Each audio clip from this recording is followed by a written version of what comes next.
Good morning. You're listening to a special edition of BLAINESWORLD Show, a Facebook Live edition featuring a special guest we'll introduce in just a second. And I'm your host, Blaine Greenfield, and the station is WPVM LP in Asheville, North Carolina, 103.7 on the dial.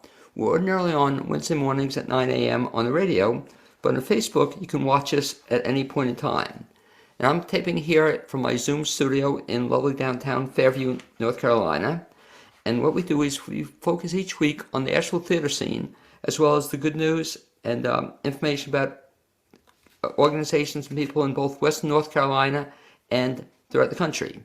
And toward then, and it's my pleasure to introduce my special guest today, and she is Candice Dickinson, the Artistic Director at HART. Welcome aboard, Candice. Hello, thank you for having me. Okay, and Candice, you already did. Thank you to wave to all your fans and friends in Facebook world. Yes. And I'm really glad to have you because I think, Candice, you're getting up there with the most number of appearances on my show. I think this is your 73rd time or 74th time, is it? Something like that, yeah. Okay. 76 trombones. Okay, and we'll talk about that in just a second. Exactly. But Candice is now, as I indicated, the Artistic Director at HART. She's just doing a fantastic job. And Candice, if I can mention, too, that this is, you were telling me off the air, that you've had a bunch of jobs at HART. And we can only say artistic director for a short while. Talk a little bit about your process at HART. You've been with them for a bunch of years. Is that correct? Yeah. Well, so I first time I was at HART was back when I was in high school. I did a few shows with them then, and some summers in between college. Left for a while, came back, and I started moving into the position at the end of 2019. And my first paycheck was supposed to be April 1st of 2020, and that didn't happen, but I continued to work for them for free for a while, and then it's kind of gone from there. So yes, I have had many different titles since I got there. I think when I came in knowing that I was going to be Steve's replacement when he retired. And we hadn't really had a role necessarily like that at the theater. So we kind of kept changing my title to figure out what best described what I did. and yes, we've landed right now. I was production manager last year, and I've been promoted to artistic director this year. And that is actually how we're going to stay. We've decided at the theater, and I was part of this decision, to split up the executive director role into two roles, with the artistic director as the head of the theater and then an operations manager as well. It's really great news for the theater because it just gives me more of a chance to focus on the product, on the artistic side of this, really connecting with the community, connecting with the artists and giving them the support they really need. And one of the things that's always amazed me about you, Candice, but also about Steve Lloyd, is that it seems, even though you have a title, you do everything. I mean, it's fun to watch you and to watch Steve Lloyd too, that you'll be at the concession stand and you'll be cleaning up the bathrooms and you do, it's really cool that, and Steve has this philosophy too, that if you're with the theater, you're expected to do everything as needed. Yeah. The show must go on, so whatever you got to do to make it go on. Because I always think that we should get you a pair of roller skates, because to watch you, going from one area to the other is just kind of fun to watch, and you have to do it with such enthusiasm. So I just love your enthusiasm and appreciate all that you do for HART. So let's now talk about one of the many things you'll be doing. So Candice, I've had the pleasure of seeing you as a performer. I've also had the pleasure of seeing you as a director. And talk a little bit about the upcoming thing you're going to be doing with Steve Lloyd. I think you're co-directors of this upcoming production. No, actually, he's not involved in this production. Oh, even better. So, not better, but you're talking about the upcoming production is what, Candice? The upcoming production is called The New Classics. It is a collection of new musical theater music. It's a cabaret. And I wanted to put it together, so I'm doing a few roles in it. I put it together, I'm directing it, and I'm also going to be in it. And I really just wanted to give the audience of Waynesville and Western North Carolina really a look at what new musical theater has to offer. I think we're all really, really familiar with a lot of the classics, those big musicals that HART has done so often. But there are so many amazing, amazing shows that have come out since 2000. So that's what we're focusing on in the show. Everything in the show was produced after 2000. And it really just kind of reflects what that music is like. What I've loved about musical theater is that musical theater throughout the years has always not only reflected the music of the time, it always is very affected by popular music, but also it really kind of shows you what like the consciousness of the general public is, if that makes sense. So, those golden age musicals, right? There's a lot of like properness, right? And we don't necessarily do things, and we didn't talk about a lot of subjects. And I think that was very true of the time as well. Like the 40s, 50s, we were kind of, a little more subdued as a society. And, then you have the rock operas of the 80s and 90s, and you kind of got more of this like fierceness of characters. You got stronger female characters. We started, hitting on some more taboo subjects. And then you hit the 2000s and you really see a big difference too. The music is really complex. It definitely incorporates a lot of kind of popular music. You'll hear, rock in it, blues, pop. You might hear even rap in modern musicals. And there's really no subject matter that is off limits in new musical theater. You'll hear songs about anything. I mean, and that's what I really love. I love that we have grown up as a society. We're not afraid to talk about things. We have the internet, so there's no chance to not be exposed to things. And musical theater has done the same thing. It's not afraid to go there, How many songs will be in the show? That is a great question. Hold on. I have the list right here. 25. There are 25 songs in the show. Now, did you choose all of them? I did, yes. I did, but I should say it was also a collaboration with the cast. I am thrilled with this cast. We have, I think, one of the strongest group of singers, and I just wanted it to be a really, really fun project for everyone. So I also had them, say what shows they would want to perform and what songs they would want to perform. And our focus on it was really trying to hit musicals that people either don't know or haven't heard around here. So, we made a full list of every musical that has been produced since 2000. We took off any of the shows that have been produced around here or produced at HART. So things that audiences have seen, took those away and then chose from that list. So you'll be definitely seeing things that you haven't seen before. And that's really exciting because I'm thinking out loud, and we'll talk a little bit later about an upcoming show you're going to be doing at HART, Music Man, which is the traditional music. Yes. And so it's so much fun. I like it, and I appreciate it even in the winter season that I get to see things at HART, including this show that I don't see elsewhere. So it was so much fun to see, like I said, the show I just saw at HART, all the winter season shows. And it's great because I never see it. And these musicals, give me an example of a musical that I'm not familiar with. Yes, absolutely. We have Great Comet in there. Don't know it, yeah. Yeah.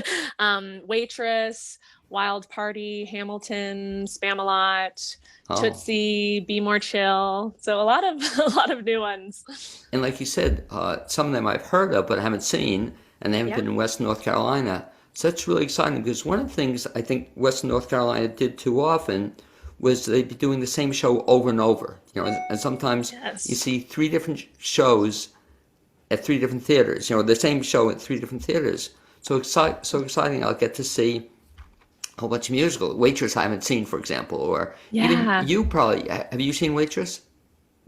No, I didn't get to see it when I was in New York. Mm-mm. Yeah, so this is like stuff most of us haven't seen. Hamilton I haven't seen yet. I saw it on Disney, but really exciting. Talk a little bit about the fact that you said you have this great cast. Can you talk a little bit about them? Absolutely. So my men for the show are going to be Dylan Giles, Mark Jones, Ben Mackle, and Adam Kamporis. And then the females for the show, like I said, I'm going to be performing in it, Heather Bronson, Clara Burris, and Morgan Miller. And then I have Alex Baker on piano, and Alex is so, so talented. He's also really, I don't think he would mind me saying, very nerdy with music. He loves making tracks. He loves doing things digitally. So he's actually going to be making some additional backing tracks to kind of give it a more full sound. We will also have David Bruce on drums. So we'll have live piano and live drums. And then we're having the sound operator on stage as well, kind of as part of the show, because of, like I mentioned, those tracks that Alex is going to be adding in. She's going to kind of be right next to him. That way he can give the cues for those, and it'll really create that bigger sound. Well, I'm so impressed with that cast. Just the fact that you even got Ben Mackle in it, it doesn't do a lot of stuff. So that's really exciting. And I should mention too, for more live music, Ben Mackle will be playing some guitar for some of the songs, and also Adam will probably bring out his mandolin for a song or two as well. And talk about that, Candice, and the fact that I give HART so much credit is that live music, unfortunately, is becoming like kind of a dying thing in terms of theater. Talk about why that's happening, and then talk about why you're doing this. Absolutely. Yes, it has been very hard to see and hard to accept, but the reason it's happening is just budgeting. We want to be able to pay people fairly, and I know that every theater around here feels that way. And as most people know, that's very hard to do in the arts, right? Is give fair payment. It is something we have to strive for and work continually for. And unfortunately, that's one of the kind of easiest ways to kind of get your budget down. For example, most musicians in this area want about $100 per performance. So, for example, Music Man, right? We're going to have 15 shows. So that's basically $1,500 per musician. So if you're looking at a full orchestra for a show, I mean, if you're looking depends on how many pieces you want. If you want 15, if you want 20, that you're now looking at a huge number, right? You're looking at a 5-digit number for your music budget. MTI, over the past few years, Music Theater International, they have developed a lot of backing tracks with full orchestra, and they have a lot of capabilities for it. So you can actually work with them to change tempos, to change keys, to make cuts, and you get the full orchestra sound. And those only cost $1,500 to rent. For the whole run. For the whole run. Yeah. So as you can see, it is a huge different budget wise. So it's a very hard decision to make, because I don't want live music to go away. So we're just going to have to continue to find these ways to bring it back. One thing I'm definitely looking at in the future is doing in-concert shows, probably every other year, where you do have a full orchestra and you're doing the show in concert. So you might not have as big of a set, you don't have all the costumes, but you have fantastic singers and a full live orchestra so that you can still get that feeling.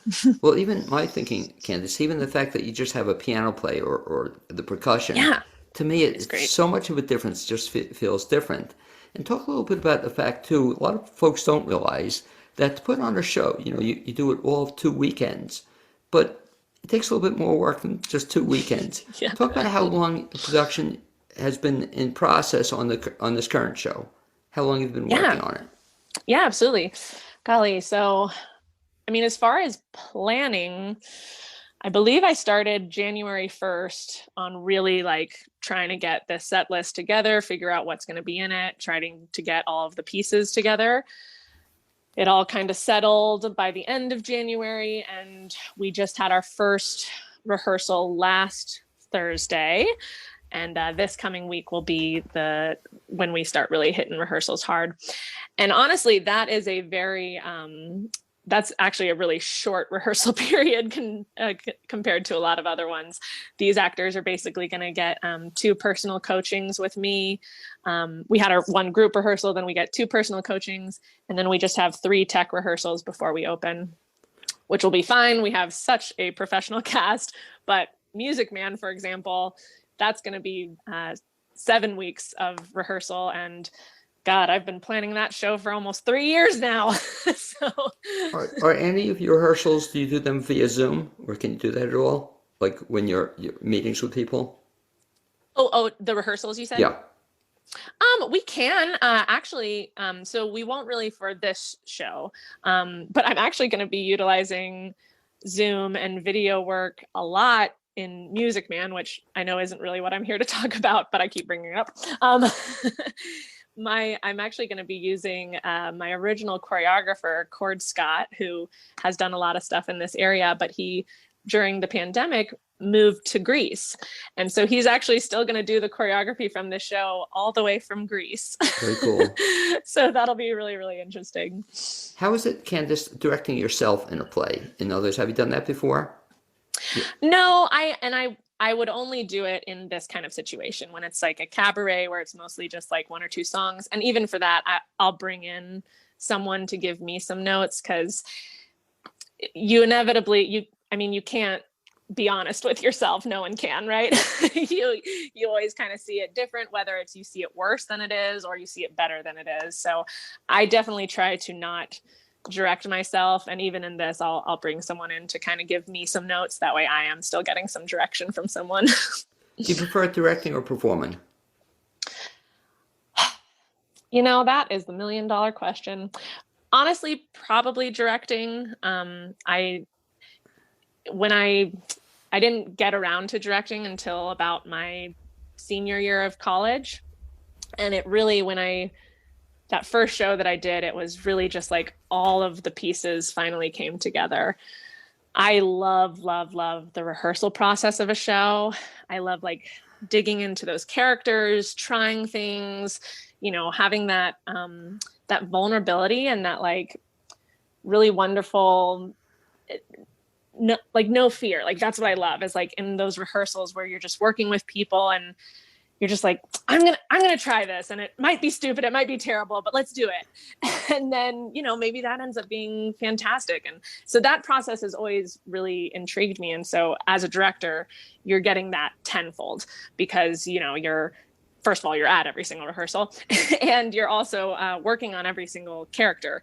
So, I'm not only looking at my character like I would be as an actor, but as a director, I'm really looking at every single character. What's their point of view? What's their goal in this show? What are the obstacles they face? So it's just my way of totally nerding out, and I really love it. Talk about this show, though, Candice. What I'm shaking my head about is the fact that you're also doing, it seems like, 3 other things, if not 10 other things at the same time. In other words, have you ever done that before? You're mentioning that you're now directing and performing in this show. Then you're also directing Music Man, or that's getting off the ground. And have you ever done like 3 shows at once? Some people have told me. Yeah, well, the shows that I'm doing this year ended up being really well spaced out. I'll have like a good kind of month, or at least like 2 weeks of total like off in between each one. So that's ideal. Honestly, I think every year since at least college, if not sooner, I've done at least 3 shows a year, if not 4 or 5. I've done some years where I'm doing shows back to back to back to back to back. And I don't think I have that in me anymore, especially with this position. But I will definitely, I want to always direct 1 show a year and perform in 1 show a year, to kind of get both of those worlds. The most amazing thing that I find for performers such as yourself are the fact when you're doing 1 show, you're also working on another. I was asking, a few people have told me they've done 3 at once. They're in rehearsal and then tech week and then in a show. Have you ever done 3 at once? No, I don't think. Oh, actually, yes. One of the summer stocks. Actually, 2 of the summer stocks I was in, we did kind of in rep. And so we were rehearsing 2 different shows at the same time and performing another one while those 2 were rehearsing. So yes, I have. It's not my favorite way to work, though. And going back to this show, Candice, you got me so excited about it, the fact that all these shows, talk a little bit about then some of the numbers, like there'll be solo numbers, but there are some group numbers as well? Yeah, yes. Such an exciting lineup for this whole show. We're going to do 4 group numbers, basically to sandwich both of the acts. So you have an opening group number, closing of first act, opening of second act, and closing of the second. So I can't decide if I want to give away all the songs or if I want them to be surprises. I don't know. But just more on the show in general. We are going to be requiring proof of vaccination at this show, which will be actually the first show that we've done that for at HART. We have been requiring masks at all of our shows at HART, but this will be the first one we're requiring vaccination cards. And why that is because this is going to be a true cabaret style show. So everyone's going to be seated at tables, and we are going to have some food options as well that you can purchase. And because of that, because we know people are going to be buying bottles of wine, they're probably going to be having food, and it's going to be an immersive experience. So I have the actors going through the audience a lot, coming from the audience. So since the actors are going to be up close and personal with the audience, and I'm sure a lot of masks are going to be off because there's going to be eating and drinking, we're going to be requiring vaccination at this show. But I'm really excited for that. I think it's going to be a really incredible experience as an audience member. I think it'll really feel like going to one of those clubs in New York and sipping your wine and watching these incredible performers just blow you away. So mention, for the folks who are not familiar with it, which theater will be at HART? So you have the two theaters. This will be at the Fangmeyer Theater, which is our newer space. Yeah. I was built in 2016. And what's so wonderful, if you have not been to the Fangmeyer, I know you have, Blaine, but if the audience members have not been to the Fangmeyer, what I love about that space is it's totally flexible in seating. There's no set seating in there, so you can really do whatever you want as a director. You could do it in the round, thrust, alleyway, proscenium, or like I'm doing it with table seating as well. And so also this will be the first time this season that food will be available at the show as well? The kitchen will be open? Yeah. I mean, we always have, concession snacks, but yeah, we're going to have just a few options of food items, probably just like kind of a charcuterie board, like that kind of snack, and then a dessert option as well. So nothing too crazy. It's not going to be a full dinner, but it'll be some food that you can snack on and enjoy. And again, the dates of this show are when, and the name of the show? Yes. The name of the show is The New Classics, and it is going to be hold on, I don't want to get this wrong, March 4th, 5th, and 6th, and the 11th, 12th, and 13th. So that's Fridays and Saturdays at 7:30 and Sundays at 2. And if folks want to get tickets, what do they do? They can either go online to hearttheater.org. You can buy tickets right there, or you are also welcome to call. Theater, correct, with the correct spelling of, how do you spell theater? R-E. R-E. Yes. But we do own both domains. So if you put ER, it'll still take you to the right place. And then the phone number, if you would, Candice? Yes. Our box office, and just a warning for everyone, the box office is only open on Fridays and Saturdays from 1 to 3, but you can leave a voicemail anytime during the week and Nicole will get back to you. She'll reserve your ticket and get back to you. And that number is 828-456-6322. Okay, before I let you off the show here, Candice, I will give you a chance to talk a little bit about some of the things coming up at HART. Starting, I guess, this show is going to run the beginning of March. It'll be on Facebook Live. So after beginning of March, what else is coming up in HART, both in the winter season and then in the spring?